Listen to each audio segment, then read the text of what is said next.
All right. Hello, everybody. My name is Brandon Ivey, and I have a new article to share with you today. As soon as I find it, it just left on me. Here we go. And we're talking about new e-commerce news, and this is an article that says retailers closing the most stores. And the reason why, in fact, you just look at this first sentence.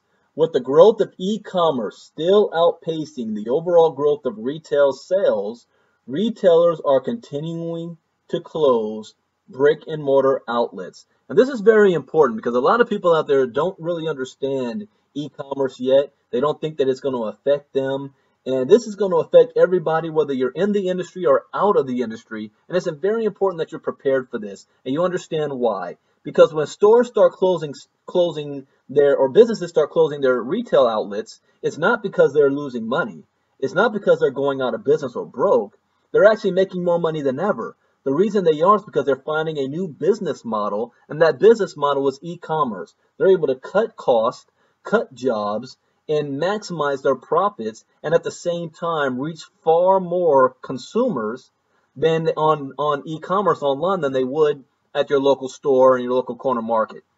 Now, this is going to start rolling out very steadily. So what they're doing is every business that has their own store, they're under lease. You know, they have to lease and rent that space. They have to pay property tax and all that good stuff. But when it comes time to renew the lease, they're just going to let the lease die. That's what's going to end up happening. So let's take a look at this article. While total U.S. retail sales grew 3.7% in the fourth quarter of 2014 compared to the same quarter in 2013, e-commerce sales jumped 14.6% in the fourth quarter. 1 year earlier, total sales grew 3.8% year over year, while e-commerce sales increased 16%. So in other words, e-commerce is increasing by double digits every year, if not every quarter. So as e-commerce increasingly grabs a larger share of retail sales, several major retailers are reducing their physical presence, including department stores and specialty retailers such as clothing stores, bookstores, and electronics outlets. Some retailers saw sales reduced due to strategic mistakes or consolidation through mergers, and still others due to overexpansion. According to Dorothy Lackner, managing director at Topeka Capital Markets, the new ideal store count for a U.S. national chain of clothing retailers is 600 to 700 stores.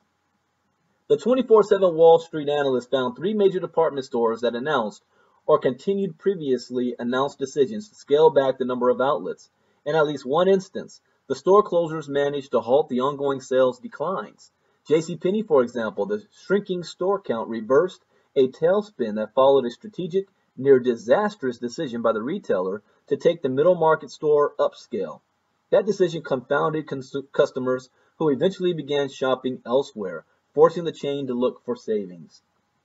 As part of a bankruptcy filing, Radio Shack announced the most recent large-scale store closure.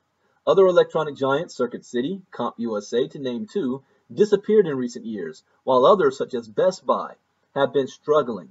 Radio Shack is restructuring in bankruptcy, and the familiar store could resurface through a forced marriage with Sprint.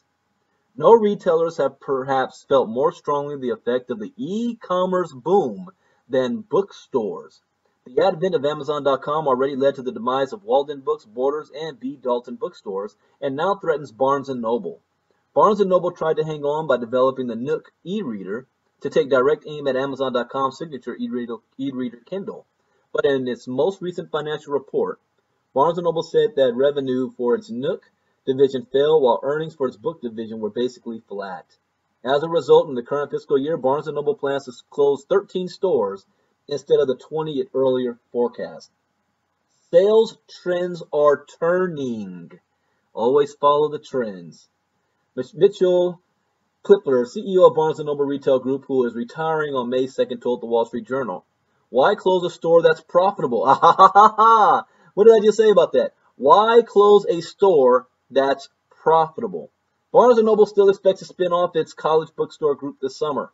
A large retailer that appears to have benefited from consolidation is Dollar Tree, which acquired Family Dollar stores. The two smaller chains competed on different turfs. Dollar Tree catered largely to suburban customers, while Family Dollar went after urban customers, like Jack Sprat and Mrs. Sprat. Together they could lick the platter clean. As a result of its merger with Family Dollar, Dollar Tree became the #1 dollar store chain in North America.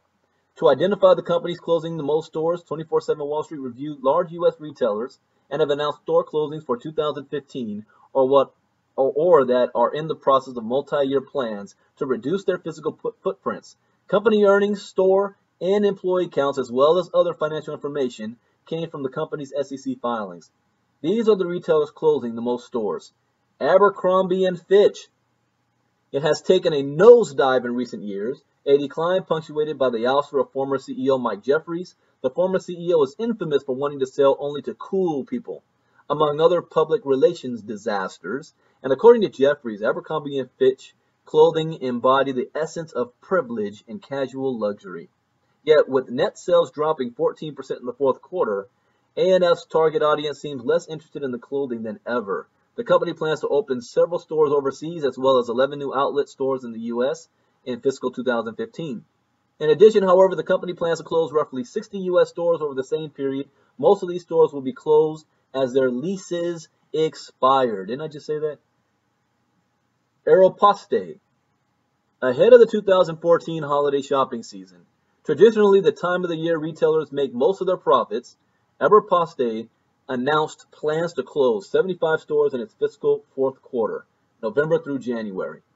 On top of the 23 it closed in its third quarter, the announcement came as Aeropostale reported its third quarter losses doubled to $52 million from the same quarter 1 year earlier.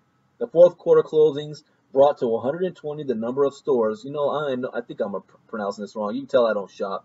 Aeropostale closed in its 2014 fiscal year, far higher than the company's estimate of 40 to 50 closings. Aeropostale stated it would close another 126 mall outlets in fiscal 2015, and the teen retailer has seen stiff competition from Zara, Forever 21, H&M, and other stores. Barnes & Noble. Barnes & Noble has moved its business away from a store-based model to a multi-channel model, which focuses instead on retail stores, internet, and digital commerce. Like many other retailers, Barnes & Noble leases rather than own many of its stores. One of the reasons Borders went bankrupt several years ago, a similar story of stiff e-commerce competition, was its inability to sell its leased stores. So far, Barnes & Noble has at least managed to close many of its stores upon the termination of the lease period. There's another one. In doing so, the bookseller has managed to avoid taking major losses from store closures. Still, Barnes & Noble has been closing stores for years. The retailer operated 1,361 brick-and-mortar bookstores in 50 states as of May last year. E-commerce sales as a percent of all retail sales has increased steadily in recent years alongside evolving consumer habits. Barnes & Noble had sales of $6.38 billion in its fiscal 2014, down substantially from the previous year. At the same time, online retailers such as Amazon.com have reported explosive growth. Family Dollar.